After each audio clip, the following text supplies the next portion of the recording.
The summer heat lingered in the air even as the sun began to set. Marissa wiped sweat from her forehead as she checked the pool's chemical levels one last time. The water reflected the orange-pink sky, creating ripples of color across its surface. Today had been busy at Sunshine Community Pool. A local swim team had practiced in the morning, followed by senior water aerobics, and finally, an evening community splash event for neighborhood families. Marissa loved these days, exhausting as they were.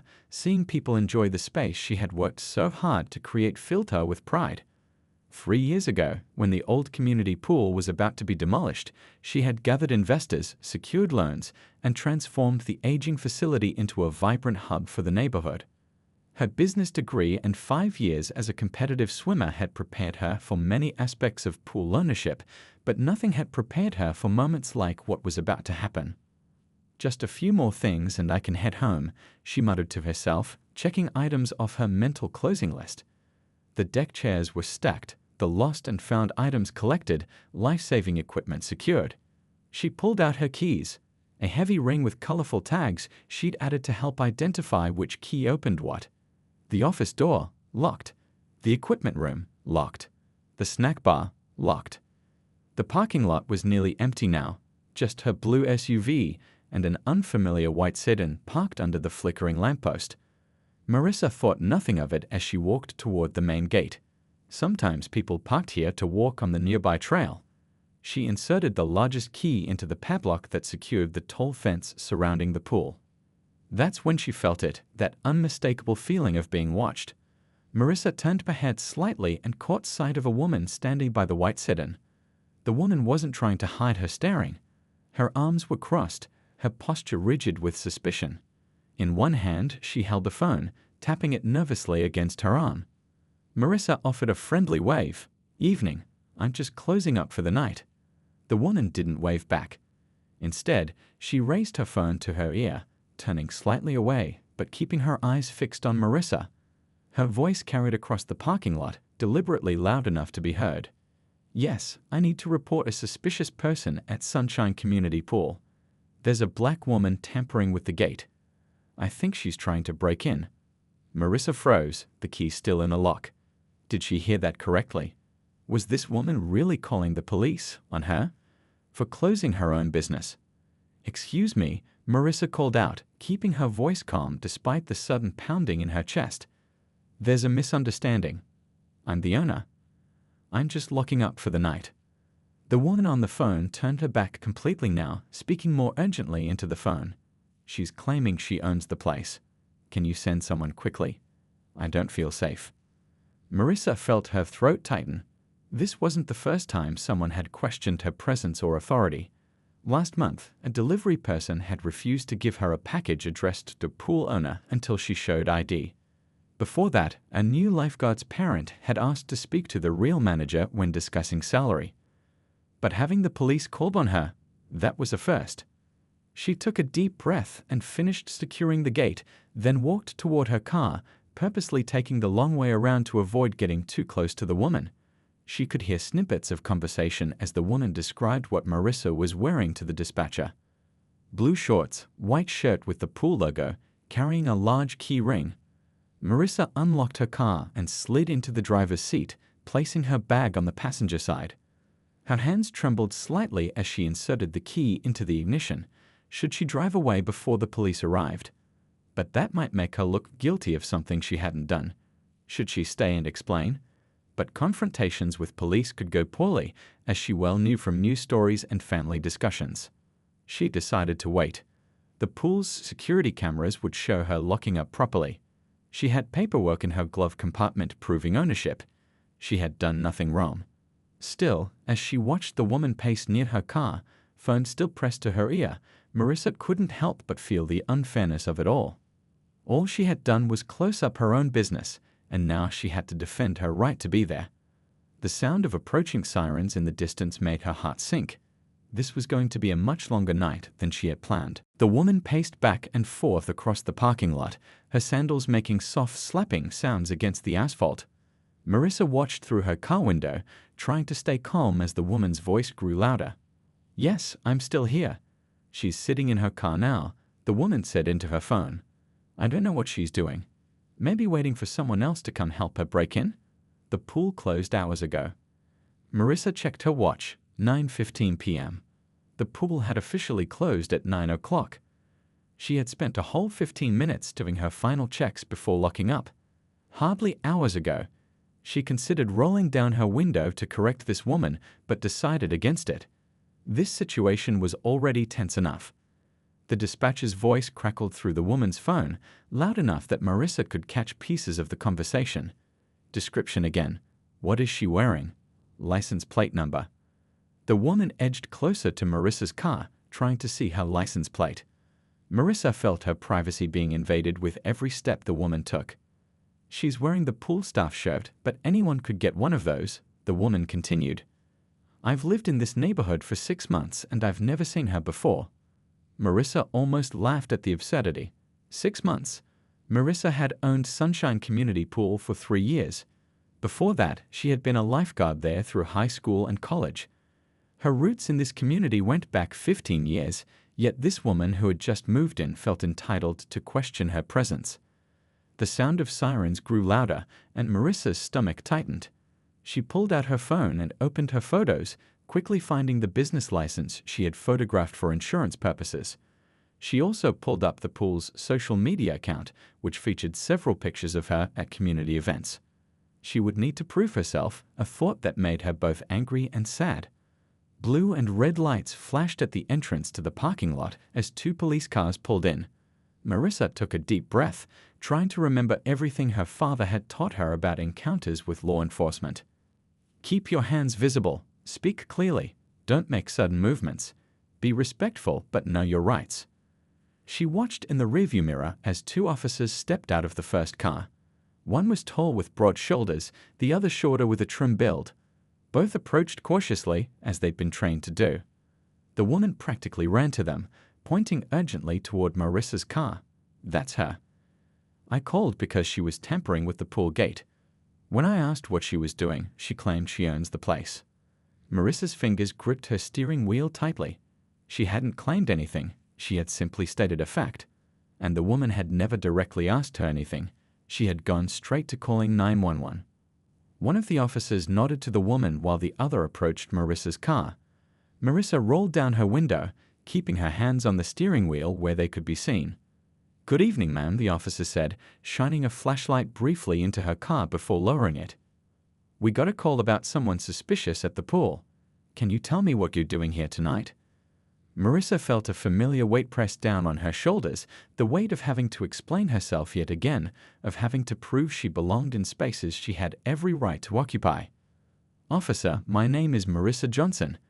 I own Sunshine Community Pool, she said, her voice steady despite her racing heart. I was just finishing my closing duties for the night when that woman called you. I have my business license and other documentation if you need to see it. She gestured slowly toward her phone on the passenger seat, making sure the officer could see her movements. The woman had edged closer, standing just behind the officer now. Anyone could say they own the place, she said loudly. How do we know she's telling the truth? I've never seen her at any of the neighborhood meetings. The second officer joined them now, standing slightly to the side where he could observe both Marissa and the woman who had called. Ma'am, he said to the caller, we'll handle this. Please step back to give us some space. The woman reluctantly moved back a few steps, arms crossed tightly across her chest, watching as the officers continued questioning Marissa. The night had grown darker, and somewhere in the distance, cicadas began their evening chorus, oblivious to the human drama unfolding in the parking lot. The taller officer leaned slightly toward the car window, his flashlight pointed down, but still providing enough light to see Marissa's face clearly. Something changed in his expression, a shift from professional caution to recognition. Ms. Johnson, he asked, his voice softening slightly. Marissa looked up at him, confused for a moment, then a wave of relief washed over her as she recognized him too. Officer Benson. His daughter had taken swimming lessons at her pool last month. She remembered him sitting on the bench every Tuesday and Thursday afternoon, watching proudly as his little girl learned to float on her back. Officer Benson, she said, her shoulders relaxing slightly. Yes, it's me. The second officer stepped closer now, looking between his partner and Marissa. You know her? He asked.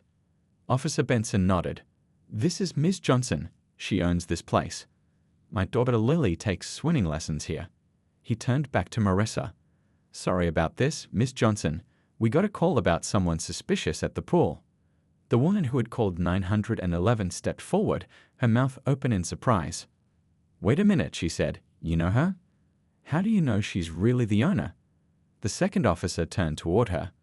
Ma'am, my name is Officer Rivera. I actually know Ms. Johnson as well. I attended the water safety demonstration she hosted for the community last month. Marissa remembered that too.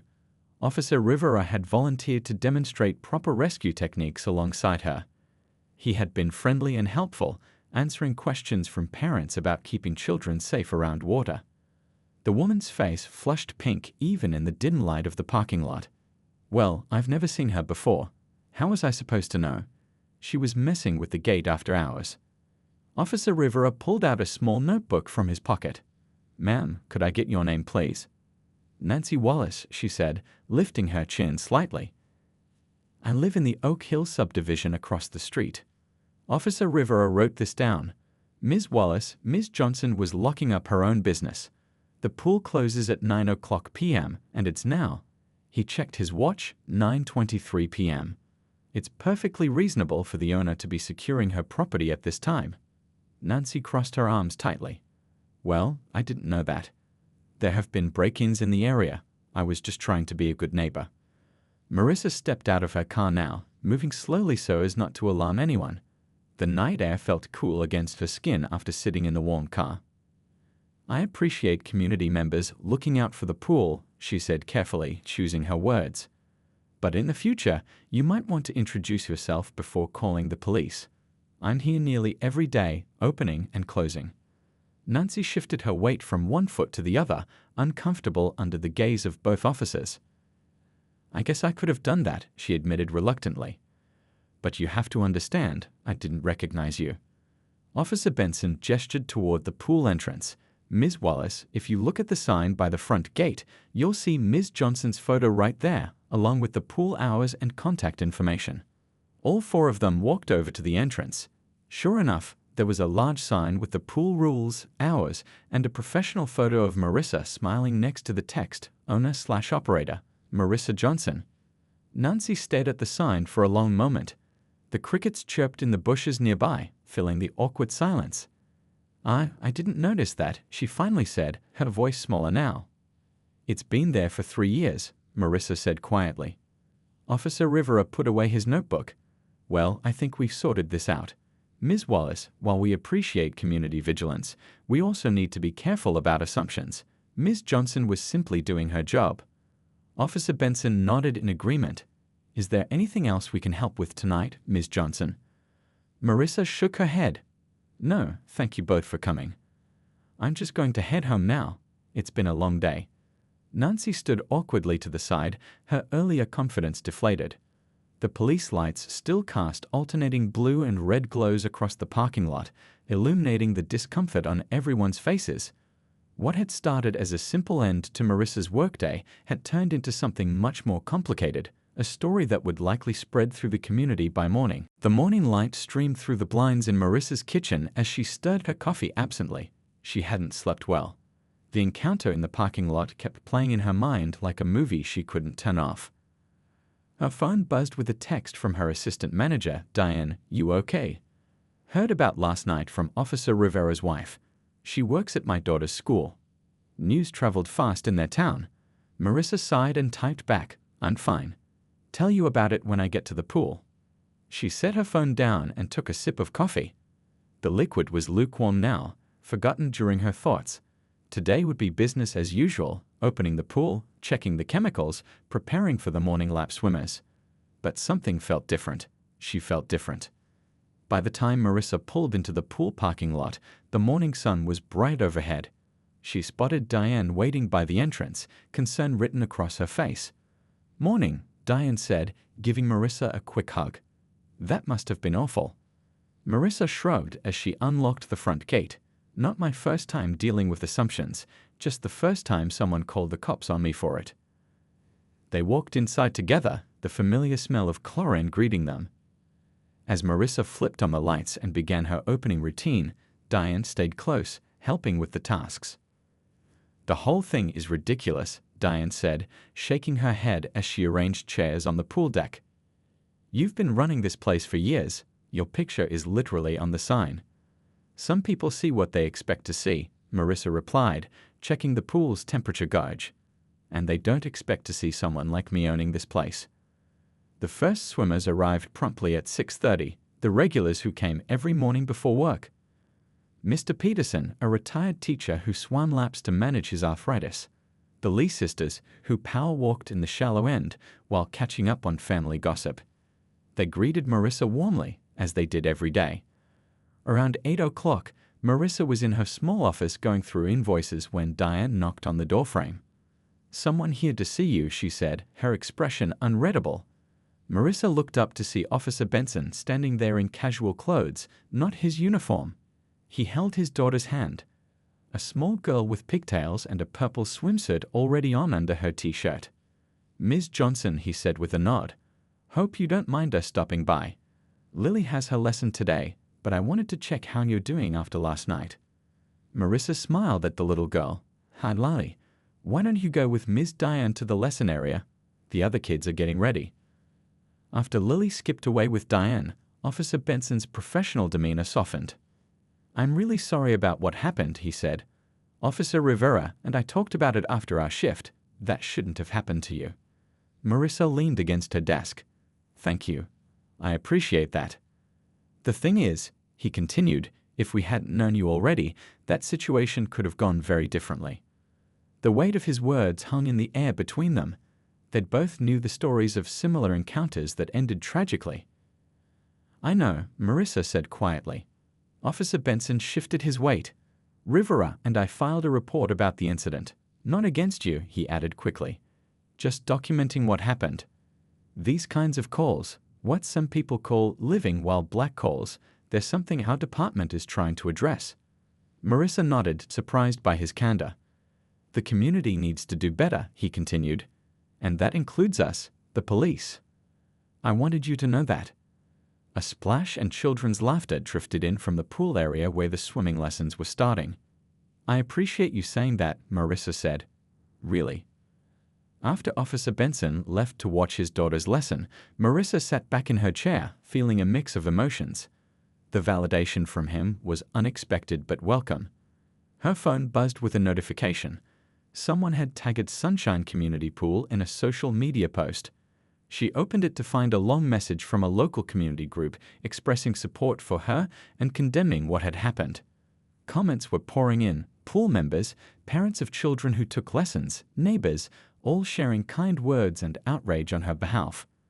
The incident that had left her feeling isolated just hours ago was now bringing unexpected connection. People knew, people cared, and people were speaking up. Something was shifting, not just for her, but perhaps for the community as well. 3 days after the incident, Marissa sat at a table on the pool deck, watching families enjoy the afternoon sunshine. Children splashed in the shallow end, while parents chatted in groups, occasionally glancing her way with sympathetic smiles. Word had spread quickly through their small community. Her phone had been buzzing nonstop with messages of support, local news inquiries, and even a few business owners in town wanting to meet for coffee. The story had struck a nerve. "Mind if I join you?" Marissa looked up to see Mrs. Henderson, a grandmother who brought her grandkids swimming every Thursday. Today was Tuesday, so her presence was unexpected. "Please," Marissa said, gesturing to the empty chair across from her. Mrs. Henderson sat down, her kind eyes serious behind her glasses. "I came specially to talk to you, dear. I heard what happened. That's not the community we want to be." Marissa nodded, touched by the woman's concern. "Thank you for saying that." "Some of us older folks in the neighborhood have been talking," Mrs. Henderson continued, lowering her voice slightly. "We want to do something. Show support. Make it clear that what happened to you isn't acceptable." Before Marissa could respond, she noticed a familiar figure walking through the gate. Nancy Wallace, the woman who had called 911 on her, was approaching cautiously, her shoulders tense. Conversations around the pool quieted as people recognized her from the social media posts about the incident. Mrs. Henderson followed Marissa's gaze and frowned. "Well, speak of the devil," she muttered. Nancy stopped a few feet from their table, her hands clasped nervously in front of her. "Miss Johnson, could I speak with you? Privately?" Marissa felt a knot form in her stomach. She wasn't sure she was ready for this conversation, but Mrs. Henderson patted her hand reassuringly and stood up. "I'll check on you in a bit," she said, giving Nancy a pointed look before walking away. Nancy slid into the vacant chair, her eyes not quite meeting Marissa's. For a moment, neither spoke. The sounds of splashing water and children's laughter filled the awkward silence. "I owe you an apology," Nancy finally said, her voice low but clear. "What I did was wrong." Marissa studied the woman's face, searching for sincerity. "Why did you do it?" Nancy fidgeted with the edge of the table. "I could give you excuses, tell you about the neighborhood I moved from where there were break-ins, but the truth is," she paused, taking a deep breath, "I saw you and I made assumptions I shouldn't have made." "Because I'm black," Marissa said plainly. Nancy's face flushed, but she nodded. "Yes, and I'm ashamed of that. I've been doing a lot of thinking since that night." Marissa leaned back in her chair. This wasn't the first apology she'd received for someone's prejudice, and she doubted it would be the last. But there was something different about Nancy's demeanor, a genuine discomfort that suggested real reflection. "Do you know what was hardest about that night?" Marissa asked. "It wasn't just being questioned in a space I've built and nurtured for years. It was knowing that if those officers hadn't recognized me, things could have gone very differently." Nancy's eyes welled with tears. "I didn't think about that. I really didn't, and I should have." From across the pool deck, Marissa noticed Diane watching them closely, ready to intervene if needed. Several pool regulars were also keeping an eye on their conversation, protective of their pool owner. "I've lived here my whole life," Marissa said. "This pool was where I learned to swim as a kid. I worked summers here through high school and college. When it was about to be torn down, I put everything I had into saving it. This place matters to me." Nancy listened, really listened, maybe for the first time. "The community has been incredibly supportive since this happened," Marissa continued. "People I barely knew have reached out. Officer Rivera and his wife are organizing a community pool day this weekend. Good things are coming from this bad situation." Nancy wiped at her eyes. "I want to do better. Be better. I don't expect forgiveness, but I wanted you to know I'm truly sorry." Marissa nodded slowly. "Apology accepted. But this isn't just about me and you. This is about how we build community, real community, one where everyone belongs." A child's voice called out from the pool, "Ms. Marissa, watch me dive." Both women turned to see a little boy waving excitedly from the diving board. Marissa smiled and waved back. "I should get back to work," she said, standing up. "You're welcome to stay. The pool's open to everyone in the neighborhood.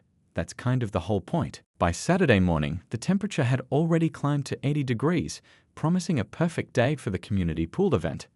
Marissa arrived at 7 a.m., 2 hours before opening, surprised to find a small group of volunteers waiting at the gate. "We thought you might need help setting up," said Mr. Chen, whose kids had taken swim lessons at the pool for years. Beside him stood his wife holding a large cooler. "We brought drinks and snacks for the event." Marissa was touched by the gesture. "Thank you, that's so thoughtful." As she unlocked the gate, more cars pulled into the parking lot. Diane arrived with her husband, carrying folding tables.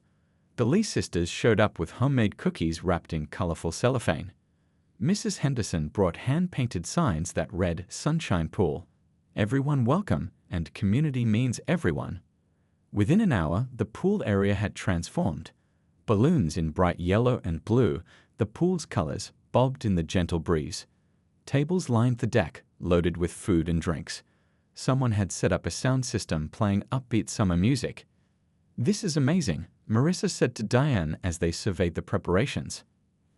"I had no idea it would be this big." Diane smiled. "People care about you, and they care about what this place stands for."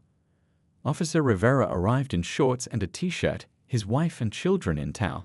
He greeted Marissa with a warm handshake. "Hope you don't mind that this got a little bigger than planned," he said. "When we posted about it online, everyone wanted to help." By 9 a.m., cars filled the parking lot and spilled onto the street. Families streamed through the gates, many stopping to give Marissa a hug or handshake. Several local business owners came, including the hardware store owner who had helped Marissa with pool repairs when money was tight during her first year of ownership. "Never seen the place this packed," Diane whispered to Marissa as another group walked in. "We might hit capacity." Just before 10 a.m., Marissa spotted a familiar face hesitating at the entrance. Nancy Wallace stood there, holding a large sheet cake, looking uncertain about whether she should enter. Mrs. Henderson noticed her too, and, to Marissa's surprise, walked over and guided Nancy inside. The two women appeared to exchange words before approaching Marissa together. "She wants to contribute," Mrs. Henderson said simply, nodding toward the cake. Nancy set the cake down on a nearby table. "I made it myself. It's nothing special, just yellow cake with buttercream." "Thank you," Marissa said, appreciating the effort this must have taken. Nancy glanced around at the crowd. "I didn't realize how many people cared about this place." "About you." "That's community," Marissa replied.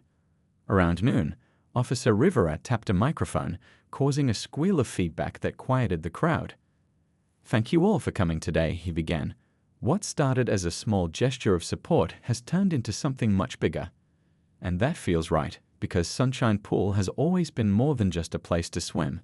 For many of us, it's where our kids learn to swim, where neighbors become friends, where community happens." He gestured toward Marissa. "When someone threatened that sense of belonging, you all showed up to say, 'Not in our town.' Ms. Johnson has built something special here, and today we're celebrating that." Applause erupted around the pool. Marissa felt her eyes welling up as Officer Rivera handed her the microphone. She took a deep breath, looking out at the faces, familiar and new, gathered around her pool. "I don't have a prepared speech," she began, her voice catching slightly. "But I want to thank you all for being here today. When I bought this pool, many people thought I was crazy. 'Who buys a failing community pool?' they asked me. But I had a vision for what this place could be." She gestured around at the diverse crowd. "This is that vision. People from all parts of our community coming together. Children learning not just to swim but to see difference as normal. Adults forming friendships across backgrounds they might never cross otherwise." Her gaze found Nancy in the crowd, who gave a small, acknowledging nod. "What happened last week was painful," Marissa continued. "But look what's come from it. This gathering. These connections. Sometimes it takes a hard moment to remind us what matters. And this, all of you, this matters." The crowd broke into applause again as Marissa stepped back, overwhelmed by the swell of support. Children splashed happily in the pool, adults chatted in the shade, and for the first time since the incident, Marissa felt completely at home in the space she had created. 3 months had passed since the incident in the parking lot. The summer heat had given way to cooler autumn breezes, and Sunshine Community Pool was preparing to transition to its fall schedule. Marissa stood on the pool deck, clipboard in hand, watching the afternoon swimmers enjoy what might be one of the last warm days of the year.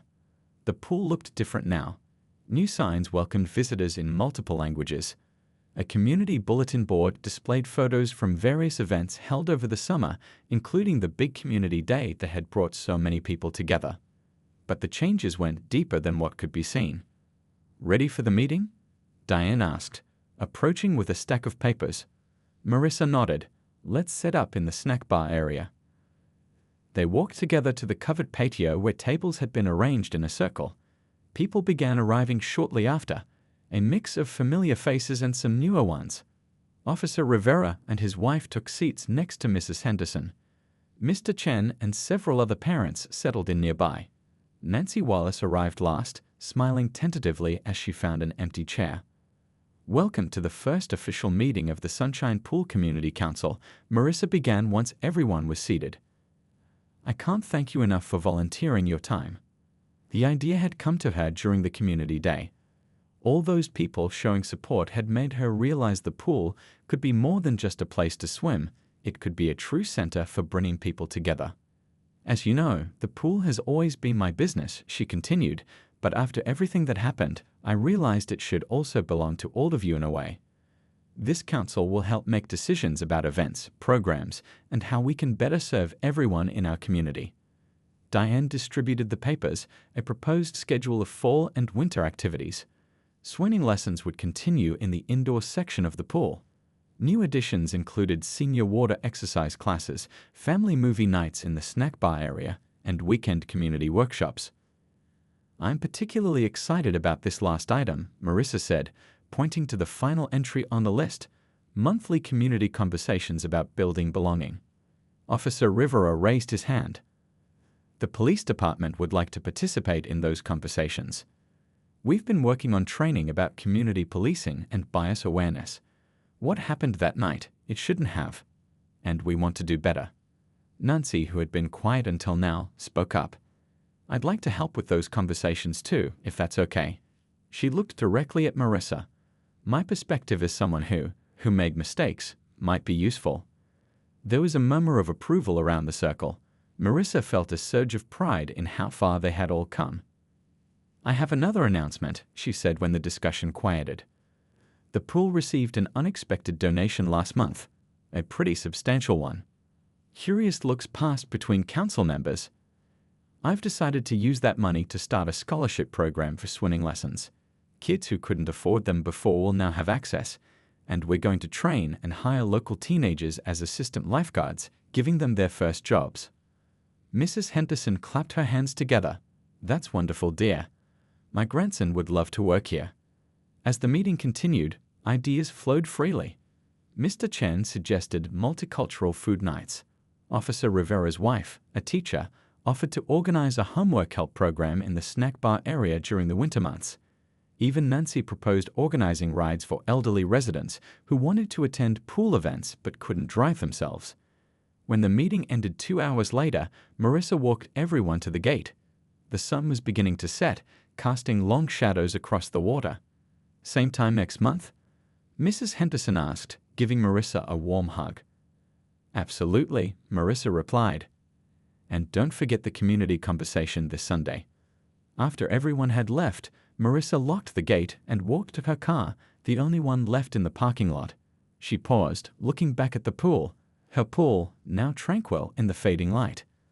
The memory of that night 3 months ago would always stay with her. The fear, the anger, the humiliation. But now it was also tied to what had come after: support, connection, change. One painful moment had sparked something unexpected and beautiful. As she drove home in the gathering dusk, Marissa thought about how sometimes the worst experiences can lead to the best transformations. What had started with a 911 call had ended with a community finding its heart. And that was a story worth telling again and again.